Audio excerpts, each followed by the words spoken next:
Now, up to this point, we've learned that str is an ordered sequence of characters, right? It's essentially a piece of text where we can write our names, passwords, paragraphs, and sentences. And strings underneath the hood are stored in memory, as I said, as an ordered sequence of characters. So for example, if I had the string me, then this will be stored in our computer's memory in an order. So M will be stored in a place in memory, and after that place in memory, E will be stored, then the space will be stored, and then M, then E, then space, then M, then E. So if you think of a bookshelf, each one of these is ordered in a different part of the bookshelf, but one after another. And the way we can think about this is like this. The M is stored in location 0, and then E is stored in location 1, and then space is stored in location 2, and so on and so forth. And each shelf now corresponds to a value. So that when we ask the computer, hey, I want you to grab this string, we know that, hey, we're going to look in the shelf 0 to 7. Now, why is this important? Because one of the most useful things you can do with strings is to access different part of a string using its what we call an index. So for example, when you have a string, and let's call this variable or this piece of string selfish. And selfish has me. And I'm going to comment this out just like this. Make sure it's aligned, okay? And what I'm going to do here is I'm going to say selfish and then square brackets right here and then type in 0. Now, if I print this and I click run, check that out. I get the letter M. Why is that?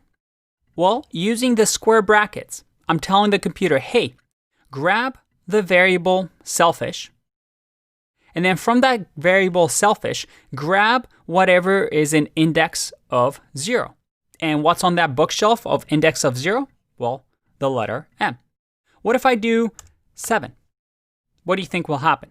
If I click run, I get E, because on the bookshelf of number 7, that's E. And when I'm getting just selfish, I get the entire string. It's going to say, all right, I'm going to grab from the bookshelf index of 0 all the way to 7. Very, very cool. And this concept we're going to explore throughout the course, and you're going to see why it's important very soon. But using this knowledge, we can do a lot of string manipulation. And Python has this unique feature that we're going to talk about right now that allows us to grab different pieces of text. So let's have a look here.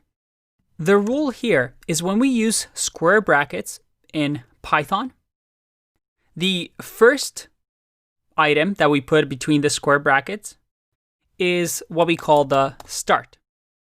The start is, hey, where do you want me to look? In our case, we said we want to look at 0, so we got M. We wanted to look at 7, we got E. But then there's an extra thing that we can do. If we do a colon here, we also have the option to say, hey, where to stop. What does that mean? Well, if I do something, and you know what, let's change this to 0, 1, 2, 3, 4, 5, 6, 7, just so it's easier to understand. If I do, let's say, 0, colon, 2, and I click run, I get start at 0, end at 2. So I get to grab 0 to 1.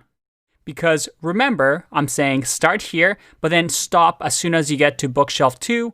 We don't want that. So if I do 0 to 7, what do you think will happen? Well, I click run, and I get all the way to 6. So in order for us to grab the full string, we have to do 0 to 8. Because there's actually 8 characters here, right? Because we start from 0. If I click run, there you go. Now there's a third thing that we can add here. And this is called the step over. And the step over says, hey, start here, and then step over a few things. So the default is 1 because we're going 1 by 1 through our bookshelf. You see that we get the entire string. But if I add 2 here, it steps over by 2. So I grab 0, then I step over 1, 2, grab 2, then step over 1, 2, grab 4, step over, and so on and so forth. So let me ask you a couple of tricky questions here. What happens if I do this? Is this valid? If I click run, what will happen? Ready to guess? I get 1, 2, 3, 4, 5, 6, 7. This says, hey, start at 1, so that is right here. But then afterwards, stop, well, there's nothing there. So the default is going to say go all the way to the end.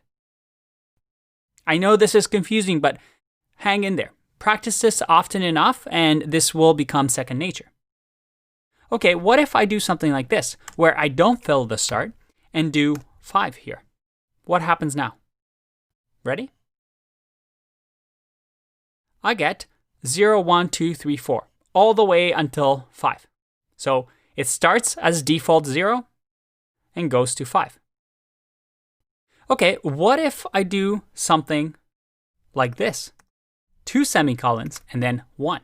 If I click run, all right, I get the default behavior. Because it's starting at 0 when there's nothing.